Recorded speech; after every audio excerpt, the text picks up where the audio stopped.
High, this is Saif. Welcome to Extra Time Bangla. এই মুহূর্তে আমরা একটা আইপিএল শো করতে চলেছি। আইপিএলে গোটা ভারতবর্ষ জুড়ে যে বিষয়টা নিয়ে এই মুহূর্তে বেশ নড়াচড়া খাচ্ছে গোটা বিষয়টা আর কি, মানে নাকানি চোবানি খাওয়ার মতো ব্যাপার। এবং তার কেন্দ্রে অবশ্যই হার্দিক পান্ডিয়া। ক্রিকেটার হিসেবে তার নতুন করে প্রমাণ দেওয়ার কিছু নেই, কিন্তু প্রশ্নটা তার অধিনায়কত্ব নিয়ে। কেননা এই মুম্বাই ইন্ডিয়ান্স যে দলটির তিনি দায়িত্বে 5 বার তারা আইপিএল জিতেছে এবং তার কেন্দ্রে রোহিত শর্মার মতো একটা বিগ নেম, এভারেস্ট সম আইপিএলে। এবং সেই রোহিত শর্মা দলে থাকা অবস্থাতেই অধিনায়কত্ব করছেন হার্দিক পান্ডিয়া। যদিও এখানে কিছু নেগেটিভ পজিটিভ অনেক বিষয় দেখে, বড় বড় ফ্র্যাঞ্চাইজি তারা running player, running quality player থাকতে থাকতেই ভবিষ্যতের সন্ধান করেন। কিন্তু এই রকম একটা বড় দলে যখন তাঁরই ভুলে একাধিক কয়েকটা ভুল দেখা গেছে, যে ভুলগুলো কিন্তু একটা সমুদ্র সম মনে হচ্ছে, আর প্রতি মুহূর্তেই হার্দিক পান্ডিয়াকে একেবারে সেই সমুদ্রের মাঝখানে ফেলে দিতেই হচ্ছে। এই যে পরিস্থিতিটা তৈরি হয়েছে, আমি আমার সঙ্গে আলোচনায় অবশ্যই রয়েছেন আপনাদের প্রিয় সাংবাদিক, আমার সতীর্থ সব্যসাচী বাগচি। সব্যসাচী, এই বিষয়টা তুমি কীভাবে দেখছো? মানে হার্দিক পান্ডিয়া ব্যর্থ হচ্ছেন, এবং ব্যর্থ হওয়াটাই কি স্বাভাবিক ছিল, নাকি মুম্বাই ইন্ডিয়ান্স অবশ্যই তার প্রতি ভরসা করাটাও দরকার? সমস্ত বিষয়টা নিয়ে তুমি কি বলবে? দেখো সাইফ, প্রথমেই আমাদের এক্সট্রা টাইমে দর্শক বন্ধুদের স্বাগত জানাই এই অনুষ্ঠানে।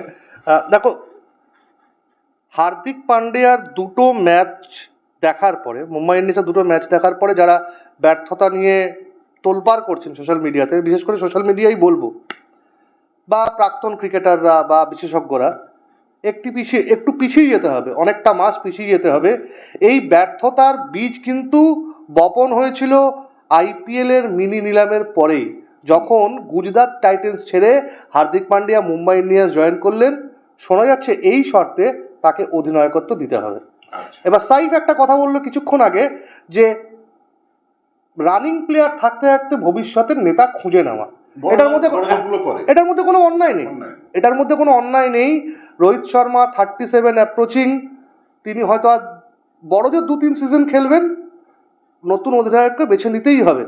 কিন্তু প্রশ্নটা হচ্ছে বেছে নেওয়ার আঙ্গিকটা।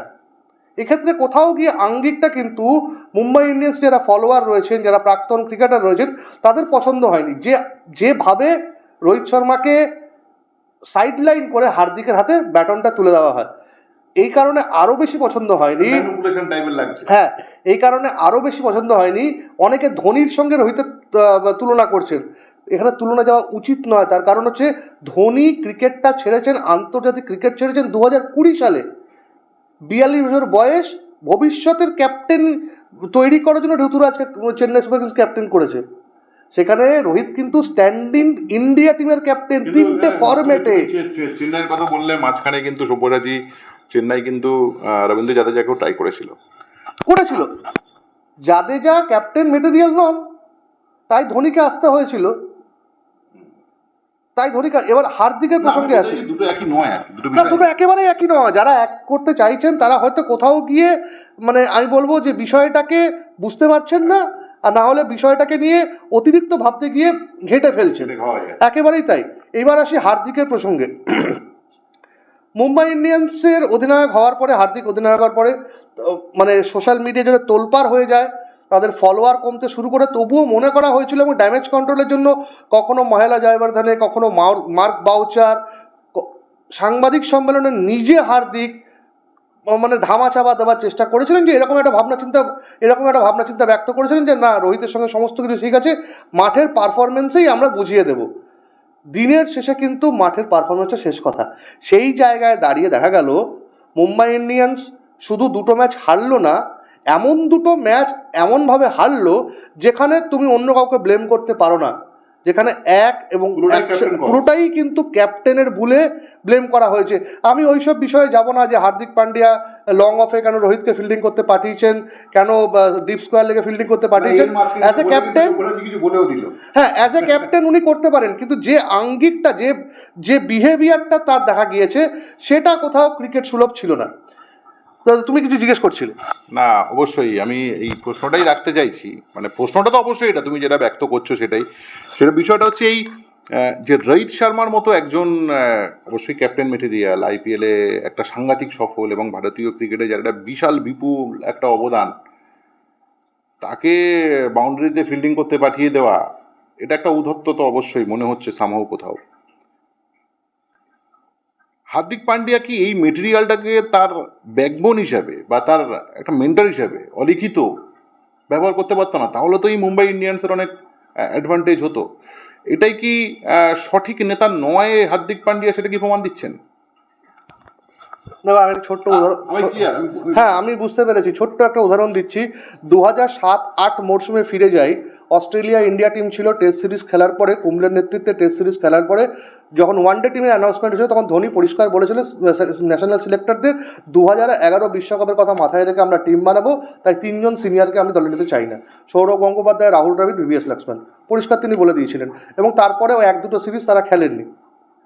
তবে সৌরভ গঙ্গোপাধ্যায় যেদিন লাস্ট টেস্ট ম্যাচ খেলছিলেন নাগপুরে, সৌরভ গঙ্গোপাধ্যায়কে কিন্তু মহেন্দ্র সিং ধোনি কাছে ডেকে এনে কার্ডসি বসুতে বলেছিলেন যে আপনি অধিনায়কত্ব করুন কিছুক্ষণের জন্য।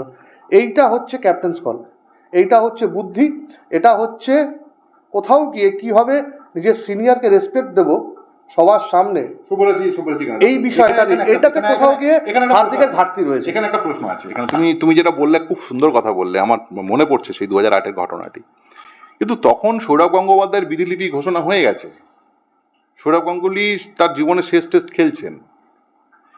কিন্তু রোহিত শর্মা, আমি একটা গুরুতর একটা বিষয় বলতে চাইছি, রোহিত শর্মা কিন্তু গলার কাঁটা, রোহিত শর্মার কোনো শেষ নেই এখন।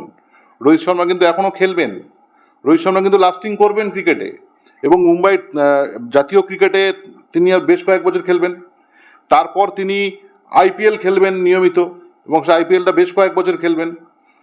এবং এই যে জায়গাটা, তাহলে গলার কাঁটা, না গলার কাঁটা দুটো কিন্তু এক নয়, সব্যরাজি দুটো কিন্তু এক নয়। না, আমি গলার কাটা কথাটা রাখতেই চাইছি না, আমি বলছি জেস্টার প্রদানের কথা। হার্দিক পান্ডিয়া গুজরাটের বিরুদ্ধে নামার সময় এরকম একটা জেস্টার দেখাতেই পারতেন যে দলের ক্রিকেটাররা দাঁড়িয়ে রয়েছে, রোহিত শর্মাকে একটা স্ট্যান্ডিং ওভেশন দিয়ে মাঠে নিয়ে যাওয়া, বা একটা মিনিমাম একটা এরকম একটা সিচুয়েশন ক্রিয়েট করা যে রোহিতকে বলা যে আপনি কিছুক্ষণের জন্য অধিনায়কত্ব করুন, যদিও আমি অফিসিয়ালি ক্যাপ্টেন। এইগুলো কোথাও সিনিয়রের প্রতি সম্মান দেখানো, বা এবং হার্দিক কেন দেখাতে পারলেন না এর পিছনে একটা কারণও আছে। তার কারণ হচ্ছে একেবারে শুরু থেকে টসের সময় থেকে যেভাবে তাকে বু করা হচ্ছিল, যেভাবে তাকে ব্যারাকিং করা হচ্ছিল, ভারতীয় ক্রিকেটে এর আগে কোনো ক্রিকেটারকে, ইন্ডিভিজুয়াল কোনো ক্রিকেটারকে কখনো করা হয়েছে বলে মনে পড়ে না। তো সেই ম্যাচে, যদি ম্যাচটা যারা দেখেছেন তারা নিশ্চয়ই বলতে পারবেন, হার্দিকের বডি ল্যাঙ্গুয়েজ খুব খারাপ ছিল। মানে ও হয়তো ভাবছিল, বলতে পারছে না যে কোনো মতে ম্যাচটা শেষ হলে বাঁচি, মারাত্মক প্রেশার। আচ্ছা, আর একটা প্রশ্ন রাখবো, বড়দার দুই ভাই, বনাম বড়দার দুই ভাই, এমন কি কিছু ঘটছে? আমি তোমাকে বললেন, তুমি তো নিশ্চয়ই বুঝতে পেরেছো, বুদ্ধিমান, নিশ্চয়ই বুঝতে পারছো। পাঠান ব্রাদার্স ভার্সেস পান্ডিয়া ব্রাদার্স, এরকম কিছু কি ঘটছে? দেখো, পাঠান ব্রাদার্স বনাম পান্ডিয়া ব্রাদার্সের মধ্যে যে দূরত্বটা, এই দূরত্বটার মাঝে কিন্তু এক ব্যক্তি রয়েছে, তার নাম দীপক হুডা। কয়েক সিজন আগে দীপক হুডার সঙ্গে ক্রুণাল পান্ডিয়ার একটা ব্যাপক ঝামেলা হয়েছিল। তখন দুজনেই বড়োদার হয়ে খেলতেন এবং ক্রুণাল টিমটার ক্যাপ্টেন ছিলেন, বড়োদার কোচ ছিলেন প্রাক্তন ভারতীয় ক্রিকেটার অতুল বেদাদে। বিষয়টা এমন জায়গায় গড়ায় যে দীপক হুডা রীতিমতো বড়োদা ক্রিকেট অ্যাসোসিয়েশনকে চিঠি দিয়ে জানায় যে আমাকে এনওসি দিয়ে দিন, আমি খেলবো না, ওর আন্ডারে খেলবো না, ও সরে দাঁড়ায়। এরপরে বিষয়টা নিয়ে প্রচুর আলোচনা হয়েছিল এবং সবার আগে দীপক হুডার পাশে দাঁড়িয়েছিলেন ইরফান পাঠান, ইউসুফ পাঠান। সেখান থেকে কিন্তু কোথাও গিয়ে দূরত্ব। এবং এখন যখন হার্দিক অনেকটা ব্যাকফুটে, মুম্বাই ইন্ডিয়ান্স তার ভুলে, একাধিক ভুলে দুটো ম্যাচ হেরে গেছে বলে সুযোগ পেয়েই কোথাও গিয়ে খোঁচা দিয়েছেন। ইরফান পাঠান কমেন্ট্রি করছেন, তিনি ক্রিকেটটা খুব কাছ থেকে দেখছেন। অন্যদিকে ইউসুফ পাঠান, তিনি বড়োদা ছেড়ে এখন বহরমপুরে রয়েছেন লোকসভা ভোটের প্রচারের জন্য। তিনিও কিন্তু ক্রিকেট খেলার মাঝখানে তিনি লাগাতার টুইট করছেন এবং তিনি কিন্তু হার্দিককে বিদ্ধ করছেন। কোথাও গিয়ে পুরনো যে একটা মৃদু দূরত্ব, সেইটা কিন্তু কোথাও গিয়ে এইখানে রিফ্লেক্ট হচ্ছে, সোশ্যাল মিডিয়াতে রিফ্লেক্ট হচ্ছে বারবার করে। মানে নানা রকমভাবে হার্দিক পান্ডিয়া একটু চাপে আছেন বলা যায়, নানা রকমভাবে চাপে আছেন। এবং যদি এটা চলতে থাকে, এই ট্র্যাডিশন যদি মুম্বাই ইন্ডিয়ান্সের হারে যদি চলতে থাকে, তাহলে হার্দিক পান্ডিয়ার হানিমুন পিরিয়ড কতদিন থাকবে এটা কিন্তু বলা যাচ্ছে না। তার কারণ হচ্ছে আইপিএল খুব ক্রুয়েল জগৎ, এই জগতে আমরা সৌরভ গঙ্গোপাধ্যায়কে অধিনায়কত্ব হারাতে দেখেছি, বীরেন্দ্র সেহওয়াগকে কিংস ইলেভেন পাঞ্জাব থেকে সরে ফেলতে দেখেছি, গৌতম গম্ভীরকে কেকেআর থেকে সরে যেতে দেখেছি, অনেক কিছু দেখেছি। অর্থাৎ হার্দিক পান্ডিয়া এমন কিছু ফর্মে নেই, তিনি বুক বাজিয়েও বলতে পারবেন আর কয়েকদিন পরে টি-20 বিশ্বকাপ, তিনি যে টি-20 বিশ্বকাপের 17 জন বা 18 জনের দলে থাকবেন এমনটা কিন্তু তিনিও বুক বাজিয়ে বলতে পারবেন না। রোহিত শর্মা কিন্তু থাকবেন, তিনি কিন্তু ক্যাপ্টেন। রোহিত শর্মা থাকবেন। আচ্ছা, এই যে জায়গাটা অবশ্যই সবুজ আছে। আমি যে শুরুটা যেটা করেছিলাম যে ধরো তারকা থাকতে থাকতেই নতুন তারকার সন্ধান, বিশেষ করে অধিনায়কত্ব ভবিষ্যৎ প্রজন্মের যেটা, কিন্তু জাতীয় দলের যিনি অধিনায়কত্ব করবেন, সামনেই টি-20 ওয়ার্ল্ড কাপ, এটা তো একটা নেট প্র্যাকটিস না? সেটাকে রোহিত শর্মার সেই নেট প্র্যাকটিসটা থেকে যদি কিছুটা মানে সরে যাওয়াটা কি সেটা ঠিক হলো? দেশীয় ক্রিকেটের জন্য তো সেটা ক্ষতিই হলো বলা যায়। না, একদমই কথা হলো না, আমি দ্বিমত পোষণ করি। তার কারণ হচ্ছে রোহিত শর্মা ইতিমধ্যে লেজেন্ড, অধিনায়ক হিসেবে তার কিছু প্রমাণ করার নেই। তিনি তার নেতৃত্বে ভারত ওয়ার্ল্ড টেস্ট চ্যাম্পিয়নশিপের ফাইনাল হেরেছে, আমরা টি-20 বিশ্বকাপের সেমিফাইনালে ইংল্যান্ডের কাছে 10 উইকেটে হেরেছি, ফাইনাল হেরেছি ট্রাভিস হেডের সেঞ্চুরির জন্য। সব কিছুর পরেও বলবো রোহিত শর্মা ভারতীয় ক্রিকেটকে অ্যাজ এ ক্যাপ্টেন হিসেবে যা দিয়েছেন, তারপরে তার ক্যাপ্টেন্সি নিয়ে কোনো কথা উঠতে পারে না, প্রথমত।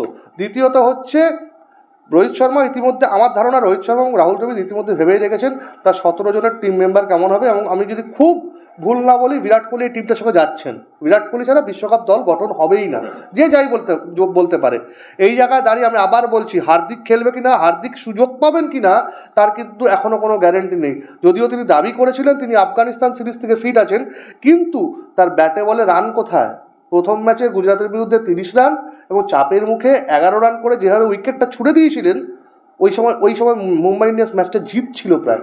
সেই জায়গায় দাঁড়িয়ে, এবং দ্বিতীয় ম্যাচে গত ম্যাচে তার স্ট্রাইক রেট নিয়ে ব্যাপক সমালোচনা হয়েছে, তার বোলিং, তার ফিল্ডিং সাজানো, বুমরাকে বোলিং না দেওয়া ইত্যাদিগুলো তো রয়েছেই। পাশাপাশি তার যে অলরাউন্ড পারফরমেন্স, সেটা কিন্তু হার্দিক পান্ডিয়া সুলভ নয়।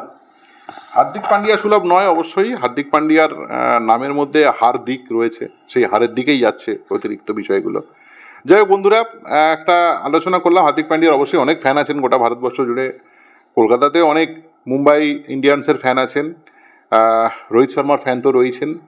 সুতরাং সব মিলিয়েই বাস্তব পরিস্থিতিতে দাঁড়িয়ে যে জায়গায় রয়েছে আইপিএলের এই দলটি এবং হার্দিক পান্ডিয়া, রোহিত শর্মা, এই বিষয়টি, সেটা নিয়ে আমরা অনেকগুলো স্পর্শকাতর বিষয় ছুঁয়ে যাওয়ার চেষ্টা করলাম। আনন্দের বিষয় হবে। হ্যাঁ, সৌভাগ্য, তুমি কিছু বলছি? হ্যাঁ, অবশ্যই। সেটা হচ্ছে গুজরাটের বিরুদ্ধে মুম্বাই ইন্ডিয়ান্সের প্রথম ম্যাচটা খেলছিল, টুইটারে দেখছিলাম একটা ভিডিও ভাইরাল হয়। স্টেডিয়ামে একজন ডিজে ছিলেন, ডিজে একটা বাক্য বলছেন, গোটা স্টেডিয়াম বলছে হামারা নেতা ক্যাসা হো, রোহিত শর্মা জয়সা হো। এইবার সাইড তুমি ভাবো, টিমটার ক্যাপ্টেন হার্দিক পান্ডিয়া, রোহিত শর্মা মাঠে, কতটা প্রেসার ফিল করবে হার্দিক পান্ডিয়া? এবং যে টিম থেকে সে যতই বলুক, না, যে টিমে খেলে এসেছে সেই টিমে এই স্লোগানটা আসছে, এবং যে টিমে খেলে 1 বছর আগে যেই টিম থেকে চলে এসে সেই টিমের মানে মহলটা ভাবো কি পরিবেশ পরিস্থিতি। যতই ভাবুক যে না, বলুক যে না আমার কোনো প্রেসার নেই, আমি কুল কাম রয়েছি, একেবারেই না। যতই কাজ ঝুঁকিয়ে বলুন না কিছু হচ্ছে, সামথিং ইজ হ্যাপেনিং দেয়ার। একদমই তাই, একদম। এবং এরপরেও সব্যসাচী, এরপরেও অবশ্যই এর মাঝখান থেকে যারা পারফর্ম করে বেরিয়ে যাবে তারাই হিরো, তারাই স্টার। একেবারেই তাই। সেই জায়গায় দাঁড়িয়ে তো এখন দেখো, আমার যা মনে হয় আইপিএলের পারফরমেন্স দেখে অন্তত 2 থেকে 3 জন ক্রিকেটারকে পিক করতেই পারেন অজিত আগারকারের জাতীয় নির্বাচক কমিটি, কিন্তু কোর টিমটা প্রায় একই থাকবে, যে টিমটা লাস্ট 1-1.5 বছর ধরে খেলছে। সেই জায়গায় দাঁড়িয়ে টি-20 বিশ্বকাপের আলোচনা নিয়ে আমরা অবশ্যই ভবিষ্যতে আলোচনা করব, কিন্তু এই মুহূর্তে দাঁড়িয়ে 2টো ম্যাচের নিরিখে হার্দিকের যা পারফরমেন্স, তাতে কোথাও গিয়ে টি-20 বিশ্বকাপের দলে হার্দিক অবশ্যই চয়েকার প আছেন উনি, একদম তাই। বন্ধুরা, এখানেই শো শেষ করছি। ভালো থাকবেন, নমস্কার, সঙ্গে থাকার জন্য। Extra time.